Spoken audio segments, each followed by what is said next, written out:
And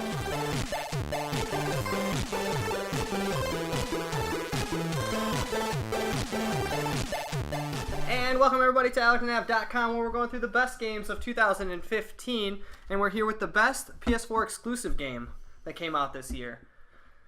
It's kind of tough for you to sift through and find the exclusives, man. Sometimes. Yeah, I know. There's a ton. Dude, why am all the platform stuff out there? Because when you go through it, it's like you can get everything on every free and then it gets here. into the weird stuff like Rocket League, which also was on PC, so like that's kind of doesn't count.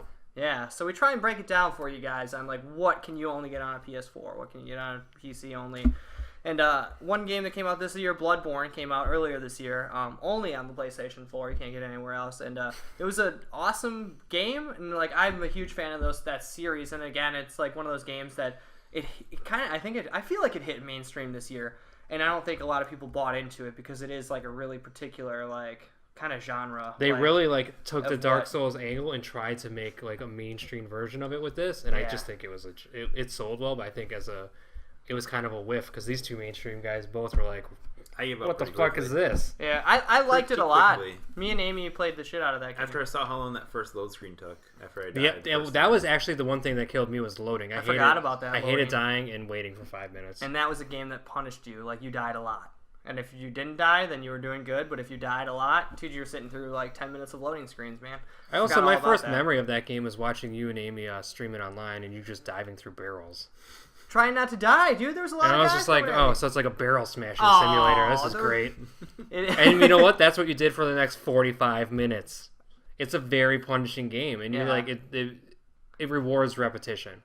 Like you have to learn the patterns of the bosses and the enemies and going down the same path. And I don't know, man. That was not for me. No, but it was a game that a lot of people really enjoyed, yourself included. Yeah, so. Dude, I had such a blast playing it and figuring it out, and I think the best part is me and Amy could play together. It was like a game where I could summon her in, and then we just tackle it together. We figure it out, and I think that's where that game succeeded for us the most. Because I didn't really have, I enjoyed it, but it just wasn't a mind-blowing experience by myself. Like, I just liked, having her help me and helping her out, and then the end game, you could do, these chalice dungeons together and stuff like that, and fight other bosses and different bosses and stuff. So it was cool, man. It had longevity, and the weapons and stuff, the different weapons you could use was pretty cool. And Old Hunters just came out too to kind of add on to that game. So in 1 year you get that and the expansion to it. But I just don't think it was the game that you needed on a PS4 this year. It was a pretty good one, but like you said, dude, it tried to hit mainstream. If it would have just stayed a little bit low key, I think it would have just hit its market. But it tried to hit everybody, and not for everybody, dude. It took a lot of money from people. Yeah, it totally has. And I think another game that did the exact same thing that was huge mainstream push was The Order. Yeah, that's another huge mainstream push, and they kind of. Amy loved it. I know she loved it and reviewed it really well for the site. Yeah, she had a blast with that game. For me, it was just go to one corner, beat a bunch of guys, go to another, watch the cinematic, and I'm done in 4 hours. Call it a week. A quick, short game. Tristan, how was your adventure with that? Sam? Yeah, there's a lot of great experiences with it, especially when you're climbing down from that Zephyr. Is that what it's called? The Zeppelin? Zeppelin, yeah. That was a lot of fun, and then just throwing you into a fight where like a kitchen of something, and the pots you can get shot at, shoot the pots and everything around you. Thought that was awesome. The boss battles were weak with the QTE events. The werewolves. Yeah. Taking you completely out of the experience, man. And it was a short story. It was a good story, but the events in the story kind of fell short a little. And then once the game was out there, you finished it, and that was it. Nothing else came out with it as far as any kind of DLC. Yeah, so there's no reason to go back and beat it again. They created a cool universe, and at the end they're like, I want to play something more, give us something else, and maybe improve on this experience, maybe a longer story. But we didn't get anything out of it. It kind of really sucked. Yeah, because it seems like that, the whole world, seems like a really neat idea, dude. The Tesla and, the werewolves and, I was so intrigued by Tesla. It's a cool universe that they built. Yeah, dude. They just didn't expand enough on it and kept it just really short and quick. I don't know what I wanted out of that game, but it was not it. Yeah. Maybe I wanted more Gears of War. I wanted more cool action. Some of the guns were really cool, where you could just shoot through the walls and everything. I can't remember what kind of gun it would be called, but There was like a cool stuff. lightning gun Yeah. that like blew people up, but I always ended up using the sniper rifle, picking guys off, and just moving to the next area because it was the easiest. Right. And it was like it got me from one part of the story to the next the fastest, and that's all I really cared about in that game. Yeah, and you didn't look forward to the battles. You Yeah, looked the forward to combat was kind of garbage. the cutscenes and stuff like that. And then we also had PlayStation 4 exclusives were what do we got here? Dragon Quest and N++. Both games that were good, but not really. Like Dragon Quest, I was super excited for. You can only get it on there because I wanted more Dragon Quest games, and it was just a smash 'em, dude. A smash. I think I call them smash 'ems, don't I? Yeah, you call them smash 'em ups. It was a smash 'em up, dude, and it's just like 100 dudes on the screen. And you just beat them to a pulp, and like it executed it really well, and it's fun to play with those characters. But I don't think it's a must-have PS4 game. Plus, it's another game that's like Dragon Quest, dude. You know what Dragon Quest is? If you don't, you're probably not gonna have a good time. Kill the slime. Yeah, no, the King Slime is where it's at, dude. He's your buddy. The little slimes are the bad guys. That's what I said. Kill a slime. Oh, kill a slime. Yeah, you want to slay the slimes, too. It was a really weird story, too. And no one throws out the real let's talk about this for a minute here. It was a really weird story because, like, it took, like, all you guys, like, you're all friends. Like, you're in this village and you're friends with all the monsters and everyone's having a good time.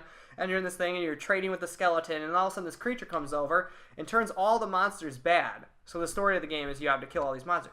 You were literally just there, like, trading pies with the skeleton dude, and the next thing you know, you're slaying skeletons. Like, you guys were just best friends, and now, like, they turned bad, so you're out there killing them. And Amy pointed it out as we were playing, and I think you can see it on the random 30. It's like, we were playing it, and she's like, wait, you were friends with those, and now you're killing all your friends. Yes. And it's like, I guess, yeah, I didn't think about that. And it doesn't really tug at your strings, but it's just kind of funny. Like, yeah, that was their story idea. Is like your best friend, the whole village is filled with like the shopkeepers are slimes and skeletons, and then next thing you know, you're outside and just like thrashing them, beating them to a pulp, killing their lineage. But it was a good fun game. Another game that came out for PS4 exclusive, Until Dawn. What was Until Dawn? I don't remember this game. Do you know anything about this one, Tristan? Something about a killer and shrink. Psychiatrist, yeah. Until Dawn was fucking awesome. None of us expected that game to be great. No, not we at were all. all went into that going, I hope it's great. It looks like it could be great. The trailers look really cool. Yeah, when I first saw that trailer at the first PlayStation experience, I was like, oh, this could be something interesting when we finally get it. I know it was in development for quite a few years, so to finally come out and for it to be good, even bigger surprise. And to be a good game like that, not created by Quantic Dreams and David Cage's people, was even more impressive because they seem to be the only people that know how to make a game like that. Yeah. And these guys hit a home run. The acting, like the story, The acting. So many actors in there that were recognizable to me that I've seen in various TV shows, movies. Ward from Agents of S.H.I.E.L.D. Ward from Agents of S.H.I.E.L.D. Girl from Shameless was in there. Hayden Panettiere from Heroes, cheerleader. Rami Malek. Yeah, Rami Malek from Mr. Robot. Yeah, dude. And the crazy part was they looked good. They hit their lines. The animation was fine. We were in the thing. We weren't taken out of it. That was cool, man. And I loved it. It was like one of my favorite parts was like beating it and then finding out like who lived with you or who lives with Amy, like how our stories were different. And then just even trying to keep everyone alive for another game is a fun challenge to try and do. Man, I almost had everybody alive that first run. Dude, I know. I remember you telling me. Didn't Amy do it? I got fucked at the Amy end. did save everybody. But she had to go back and do it. She did go cheated. back. She went back. She cheated. On her first go through, not everyone. I got boned because the last thing you can't move the controller to get out to get everybody out. The last person you can't move the controller, and I did this thing where I set the controller down and I was just like, and then I died. And I didn't do anything, and I'm still fucking angry about it. I've talked about this many times, and I hit it on my lap, not on a table, but maybe I don't know, is that a leg twitch or something? Shaky thigh, dude. Shaky knees, I get nervous. But god dang, that game was really good. That game was my favorite PS4 game, I think. And the only experience you could have, on the PS4, and like, dude, it was, I thought it was going to be like a choose your own adventure, just really boring. Like, just really cliche. You would think it'd suck. And it was actually really amazing. And the acting, I think the acting is what sold me on it. Like, I was so surprised that these dudes actually pulled it off, and it felt good. It didn't feel like canned and stuff like we've seen in Need for Speed this year. Yeah, and I sucked Jessica into it. She doesn't play video games, and she was in it from the beginning to the end. Which was actually crazy to me. And she was like, can we finish playing that? And I was like, you don't even like video games. That is sad. And I was really surprised. And like, she actually took the controller and was playing it. And I was like, huh, all right. So that's why so many people survived. No. When the quick time events hit, that thing got tossed to me so I could hit the buttons. But I killed some of the people on purpose because I was annoyed by them. Oh, I think that's a good choice. Cause I was watching Amy play and I was like, just kill them. And she doesn't like to kill anybody. Like when I play games, people die on accident, maybe. I don't know. And she's like, I can't believe you did that. And I was like, well, shit happens, dude. People gotta die. We've seen your dark side on Game of the Year this year, Tristan. Yeah. Happens sometimes. Killing people because you don't like them. So I think we're all in agreement here that Until Dawn, the Easily. best PS4 exclusive. Far and away. For sure. So on AlectionNav.com, the best PlayStation 4 exclusive for 2015, Until Dawn. See how many people you can kill or let survive. Or keep them alive. Yeah. Or just, if you hate them, kill them. That. Yeah, I say you just kill everybody. Yeah.